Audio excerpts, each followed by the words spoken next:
Tanya lu kan sebagai digital expertise. Kalau dibilang so asik man. Udah mau informatif mas. Assalamualaikum warahmatullahi wabarakatuh. Waalaikumsalam. Mbak, kakak dan mas sekalian, izinkan saya memaparkan hasil analisa saya tentang konten benchmarking dari Bank Syariah Indonesia, Bank Muamalat, dan juga Bank Mega Syariah. Nah, pertama-tama kenapa saya memilih Instagram untuk yang saya jelaskan gitu. Jadi, Instagram itu ternyata udah menjadi platform media sosial terbesar kedua dengan pengguna terbanyak di Indonesia. Nah, kalau di sini bisa dilihat kalau Instagram itu 85% dari populasi Indonesia udah memiliki Instagram. Nah, jangkauan Instagram advertising-nya juga mencapai 36% dari total populasi di Indonesia dan juga 54% dari total pengguna di internet. Nah, kenapa sih orang-orang tuh pakai media sosial gitu? Kenapa mereka meluangkan waktunya di sosial media? Nah, 58% itu mengisi waktu luang, 48% itu mereka melihat apa yang lagi dibicarain di internet, apa yang lagi tren, apa yang lagi hot gitu. Lalu 47,9% itu mencari sesuatu untuk dibeli atau dilakukan. Nah, kenapa sih suatu brand itu harus menggunakan media sosial? Yang pertama itu untuk menyebarkan brand awareness. Yang kedua juga untuk menjaga interaksi dengan pembeli atau pelanggan atau kalau di bank nasabah. Lalu yang terakhir itu untuk meningkatkan performa suatu brand. Jadi kita juga bisa mengukur nih keefektifan dari kampanye marketing kita tuh seperti apa. Lalu bisa juga untuk dijadiin evaluasi untuk selanjutnya gitu. Nah, jadi konten seperti apa sih yang disukain oleh orang-orang di media sosial Instagram tuh? Nah, mereka itu suka yang singkat dan padat. Mereka nggak suka yang bertele-tele, mereka lebih suka yang to the point dan juga singkat gitu. Yang kedua ada relevan dan bermanfaat. Mereka suka yang relate sama mereka, konten-konten yang mereka tuh ngerasain juga kayak relate gitu. Terus juga memberikan mereka manfaat, jadi berfungsi juga gitu kontennya buat mereka. Nah, terus yang ketiga ada otentik dan asli. Di sini maksudnya itu mereka lebih suka konten yang nggak terlalu dibuat-buat, nggak scripted, jadi lebih ke konten yang natural aja gitu. Nah, yang terakhir ada interaktif. Mereka tuh suka konten-konten yang menarik interaksi, kayak misalnya like, komen, jadi mereka suka yang diskusi. Mereka suka diskusi di komen. Terus juga kalau di Instagram ada kayak polling, terus ada juga kayak Q&A. Nah, itu mereka suka konten-konten yang semacam itu. Nah, lalu gimana sih Bank Syariah di Indonesia ini membagi communication-nya di Instagram? Nah, di sini ada marketing competition-nya. Yang pertama dimulai dari BSI. Tidak ada key message spesifik dari BSI. Lalu target segmentation-nya itu 20 tahun hingga 30 tahunan. Lalu communication-nya ini seimbang ya antara functional dan emosionalnya. Dan juga konten topiknya itu ada promotion, terus ada education, challenge, dan mereka juga ada satu segmen di mana mereka itu mempromosikan UMKM di Indonesia. Yang kedua ada Bank Muamalat dengan key message-nya Ayo Hijrah. Itu segmentation-nya itu antara 20 sampai 30 tahunan dengan communication-nya ini lebih condong ke functional di mana di angka 70% dan 30% itu di emosionalnya. Nah, konten topiknya itu ada promotion, education, challenge, quiz, dan juga banyak juga event, video-video dan konten-konten dari event mereka. Yang terakhir ada Bank Mega Syariah, itu ada key message-nya Easy Syariah Life dengan segmentation 20 hingga 30-an tahun pun yang communication-nya juga sama dengan bank muamalat, itu 70% functional dan 30% emotional. Dengan konten topik itu promotion dan education. Nah, kalau di sini bisa dilihat Bank Mega Syariah itu lebih condong ke educational ketimbang challenges. Semuanya sih sebenarnya condong ke educational, cuman BSI dan Bank Muamalat lebih banyak juga kayak ngasih challenge atau konten-konten yang interaktif gitu. Sedangkan BSI itu juga di tengah-tengah antara functional dan emotional, dibandingkan dengan Bank Mega Syariah dan Bank Muamalat yang lebih mengedepankan functional ketimbang emosionalnya gitu. Nah, sekarang kita analisa communication dari Bank Syariah Indonesia dan Bank Muamalat dulu. Nah, yang pertama Bank Syariah Indonesia. Bank Syariah Indonesia itu lebih menyeimbangkan functional dan emosional. Jadi satu bulannya itu mereka seimbang antara functional kayak promosi-promosi, terus produknya, dan juga emosionalnya juga postingannya sama ya. Terus habis itu menyajikan konten educational mengenai keuangan, dan juga nggak lupa mereka juga membuat konten conversational agar lebih dekat dengan nasabah. Nah, di sini ada penjelasan lebih lanjutnya dari Bank Syariah Indonesia itu. Fungsionalnya tentunya ada penawaran, terus ada brand ambassador yang baru ini ada Atta Halilintar, terus juga ada testimoni dari peserta event dan lain-lainnya. Terus emosionalnya itu mereka sering bikin kayak ayat Al-Quran dan hadis, terus juga ada meme dan video-video konten yang kayak relate sama kehidupan sehari-hari gitu. Sedangkan educationalnya itu banyak kayak tips, terus pengetahuan tentang keuangan, kayak investasi dan lain-lain. Terus juga ada peringatan kayak peringatan judi online atau peringatan penipuan dan lain-lain. Juga ada kayak tutorialnya gitu. Lalu ada conversational, dimana di sini mereka sering membuka diskusi tentang keuangan. Terus juga ada kuis berhadiah yang rutin mereka lakukan, dan ada juga challenge yang sering mereka adakan. Bisa di lanjut, ini Bank Muamalah. Nah, kalau Bank Muamalah ini Bank Muamalah tuh lebih agak sedikit beda dengan BSI, dimana dia tuh lebih mengedepankan fungsionalnya ketimbang emosionalnya. Tapi educationalnya itu juga hampir sama dengan Bank BSI, dimana tentang keuangan dan keagamaan, dan dia juga masih sering mengunggah konten conversational dimana mereka tuh membuat diskusi dengan nasabahnya gitu. Terus di sini penjelasannya ada fungsionalnya ada promo dan diskon, produk dan lainnya. Emosionalnya itu mereka sering sama juga, ada ayat Al-Quran dan hadis. Terus mereka juga sering menyebar quotes juga. Terus ada konten video sehari-hari juga. Lalu ada educational, itu ada konten Q&A, ada peringatan, tips dan lainnya. Nah, ini mirip juga sama Bank BSI. Lalu conversationalnya itu mereka sering mengadakan kuis berhadiah tentang keuangan, kayak pertanyaan tentang keuangan dan juga keagamaan gitu. Nah, lalu gimana sih kalau Bank Mega Syariah itu communication-nya? Nah, mereka mirip juga dengan Bank Muamalat, lebih mengedepankan fungsional ketimbang emosional. Lalu juga nggak lupa menyajikan educational sebagai mengenai keuangan dan perbankan, tapi masih kurang membuat konten interaktif gitu dengan followersnya.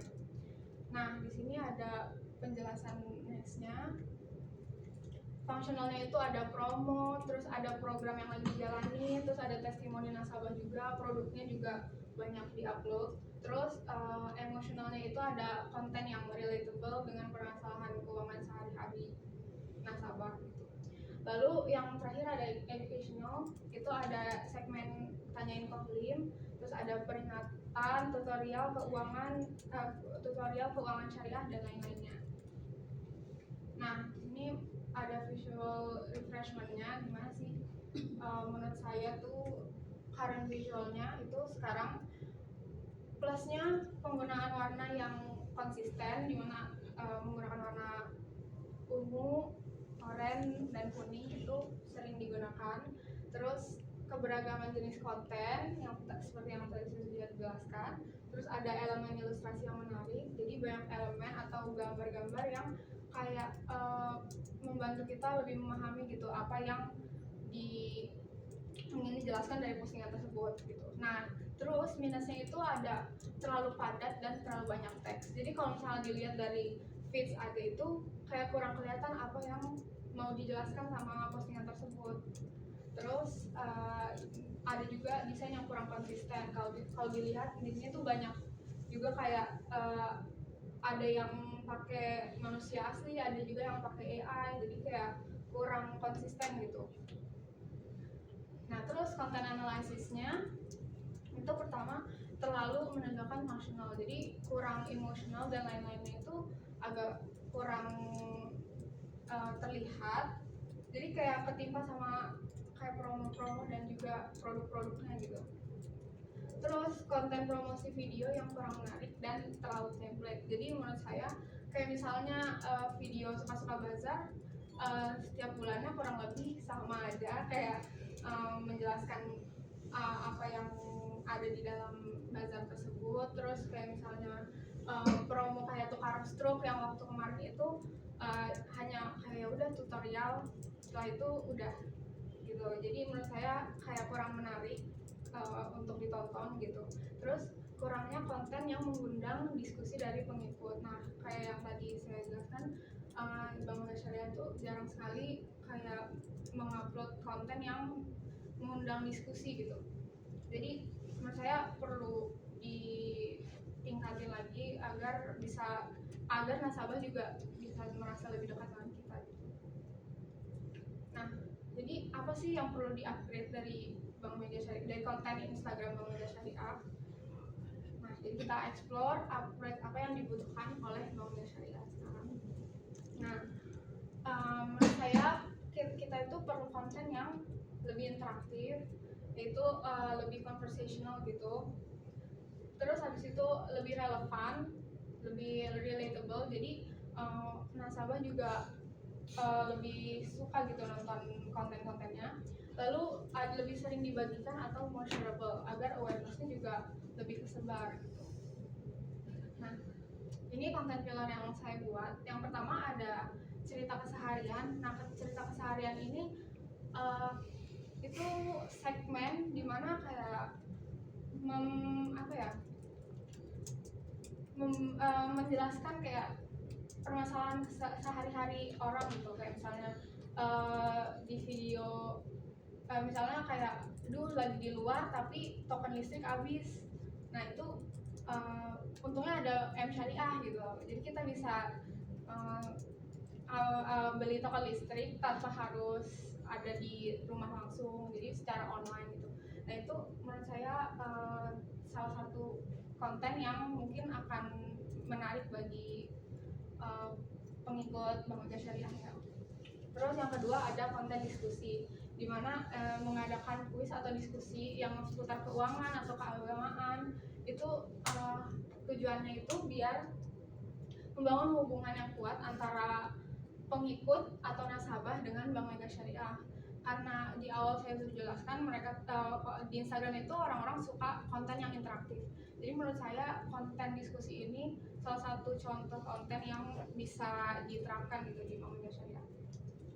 Terus selain itu juga ada kayak misalnya di Instagram Story itu membuat polling tentang kuis apa gitu, atau membuat Q&A, jadi kayak mengundang diskusi gitu. Nah, terakhir ada produk yang tetap akan bisa naik.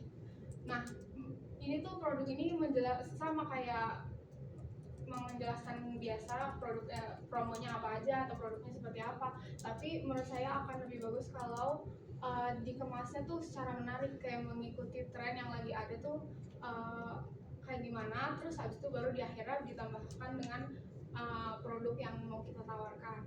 Jadi menurut saya penontonnya itu nggak langsung skip videonya gitu, jadi lebih mengundang mereka tuh lebih suka gitu melihatnya dan bisa ngeliat sampai akhir, nggak main skip aja gitu. cerita keseharian ini ada contoh videonya dari Bank Mega Syariah yang pertama. Nah ini yang waktu itu saya buat juga sama Kak Manda. Itu konten yang relate dengan keseharian. Jadi ceritanya ibunya tuh lagi di rumah terus minta isiin pulsa dan lain-lain. Nah, jadi konten kesehariannya ada, tapi produk dari kita juga masuk gitu di sana gitu. Nah, bisa langsung lanjut. Yang ini dari Gojek. Nah, ini konten relatable juga.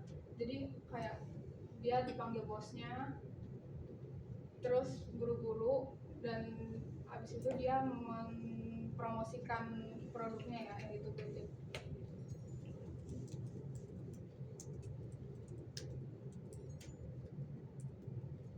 Oke, sekarang konten diskusi.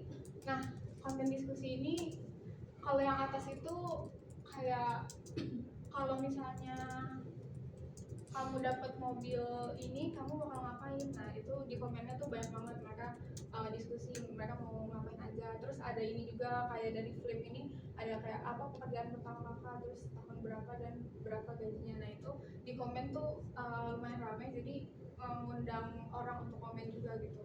Nah, ini juga ada dari BSI, itu kayak sahabat jika kamu ke ATM dan ingin mengambil uang, saham mana yang akan kamu ambil, 100.000, 50.000.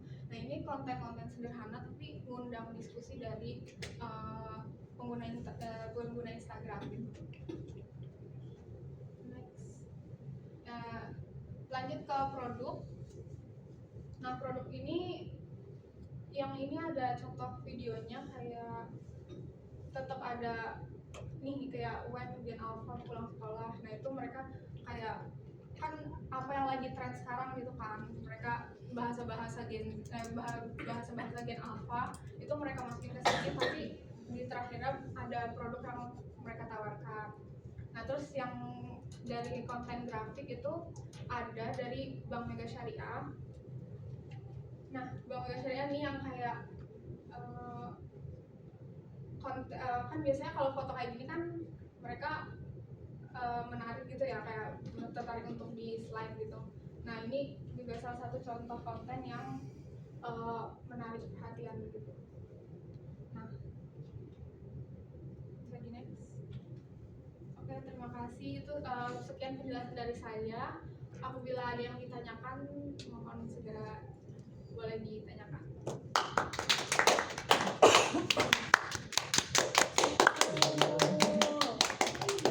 Yang mau bertanya dari siapa dulu? Khalid. Silakan, Mbak Anin. Nadine, aku mau tanya dong. Kalau kamu kan tadi bilang konten-konten tiap bank itu kan beda ya, kayak BSI, Muamalat, Notimes pun punya karakteristik yang berbeda. Tapi kalau aku tanya balik ke kamu, menurut kamu kalau nanti suatu saat atau nggak kamu lulus kuliah, kamu bisa jadi sosmed spesialis dan itu di bank ataupun di kantor lain, konten apa yang menurut kamu paling efektif untuk diterapkan di momen yang kayak sekarang ini? Apalagi kan sekarang setiap tahunnya selalu berubah ya tren-trennya dari tahun ke tahun. Tapi kalau untuk kita asumsiin di 2025 kamu sudah bisa magang ataupun apa jadi sosmed spesialis, konten apa yang pengen kamu terapin di tahun 2025? Kamu punya vision nggak di 2025 itu kira-kira tren apa yang akan berkembang? Thank you. Oke, jadi dari pertanyaan kalian itu kalau saya sendiri misalnya nanti akan bekerja gitu jadi social media specialist, saya sendiri mungkin di 2025 itu trennya masih konten relatable gitu, karena menurut saya kalau saya pribadi juga saya lebih suka melihat konten yang relatable, terus juga yang kayak konten humor. Jadi menurut saya konten yang akan saya gunakan atau saya terapkan di perusahaan saya nanti itu ya konten relatable, karena lebih mengundang penonton, terus juga di akhir juga kita bisa menaruh produk yang kita punya. Jadi Jadi kadang tuh konten-konten kayak gitu menjebak penontonnya untuk nonton dari awal dan terus di akhirnya tuh bakal ada produknya. Jadi menurut saya konten relatable dan kayak konten-konten humor itu bakal saya terapin di sosial media perusahaan yang akan saya pegang gitu. Oke. Berarti menurut kamu konten yang relate itu bisa dalam bentuk itu short reels, short video ataupun yang ada storyline bersama? Menurut saya reels atau konten grafik itu kadang kayak meme gitu kan kadang relatable ya. Nah, Berarti itu short video gitu ya ya? short video dan ya meme gitu atau konten grafik gitu. Oke, thank you Nadine. Oke, makasih Kak. Ada lagi yang mau bertanya? Mas Rido, silakan Mas Rido. Ada susah nggak bisa jawab nanti. Silakan Mas Rido. Nah gini, mau tanya, kalau misalkan kan tadi kan itu soal yang relevan. Nah kalau misalnya tren itu kan kita kan kadang-kadang sering itu amati tiru modifikasi itu ya. Menurut Nadine itu kayak gimana kalau itu? Apakah itu oke kah untuk bank besar atau kayak gimana menurut? Kalau menurut saya amati tiru modifikasi itu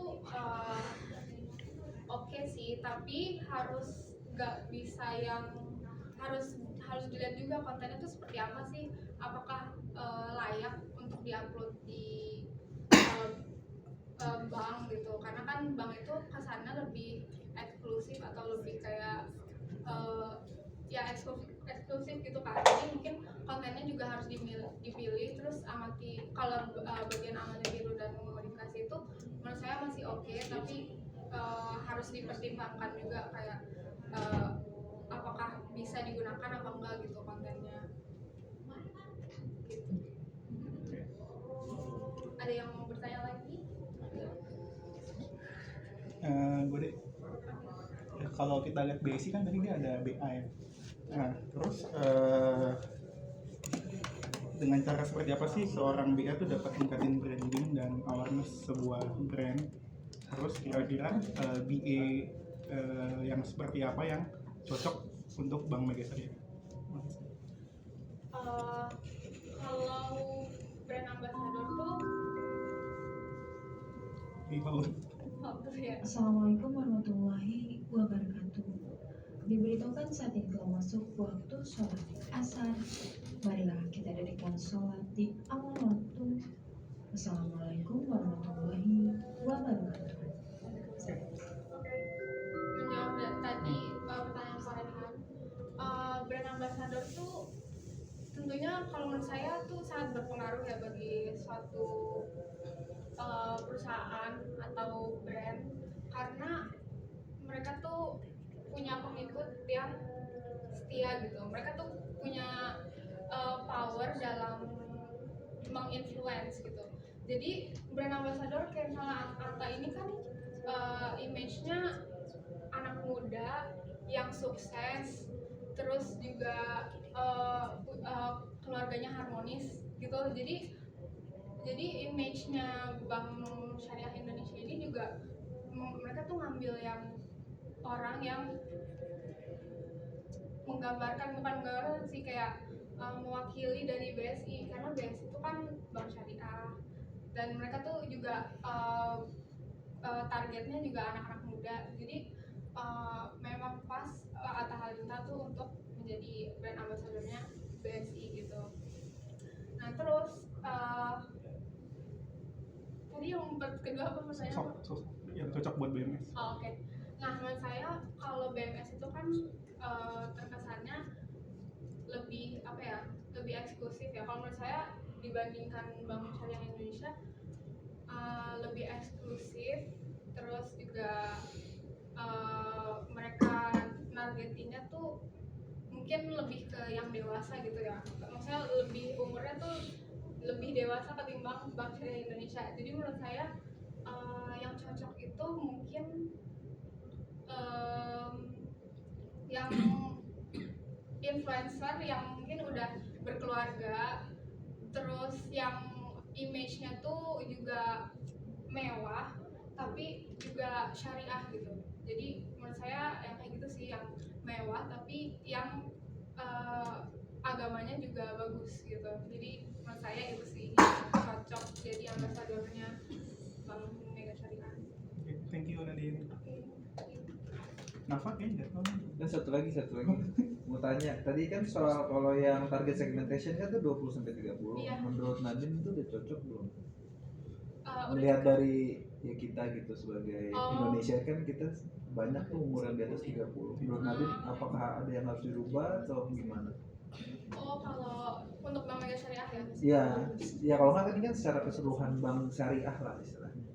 Kalau menurut saya harusnya bisa sih kayak ditingkatin lagi kayak sampai 40, karena sekarang tuh umur 40-an juga masih banyak yang menggunakan media sosial kan.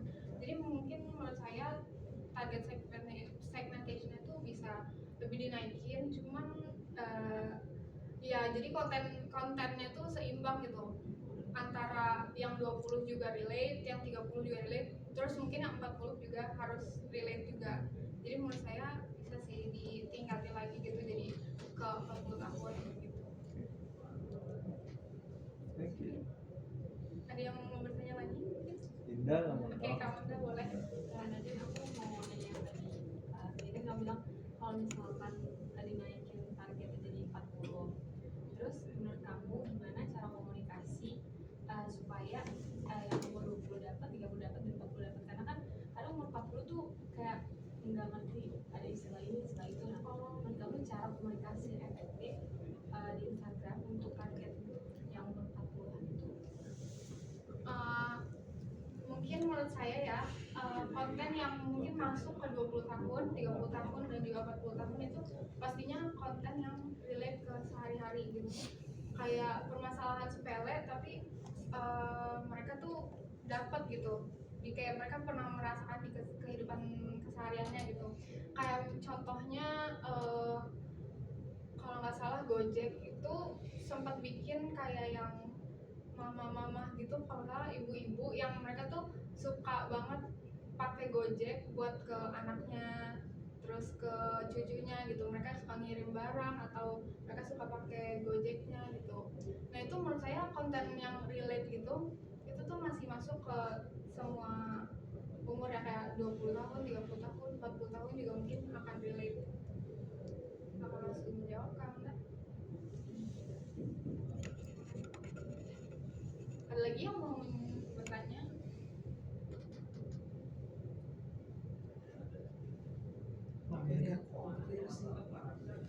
Oh, ada tutup. Ini jangan tanya mulu nanti makin Oke, kalau gitu terima kasih banyak sudah atas perhatiannya terhadap presentasi saya tentang konten benchmarking Instagram. Sekian presentasi dari saya, terima kasih dan mohon maaf jika ada kurangnya.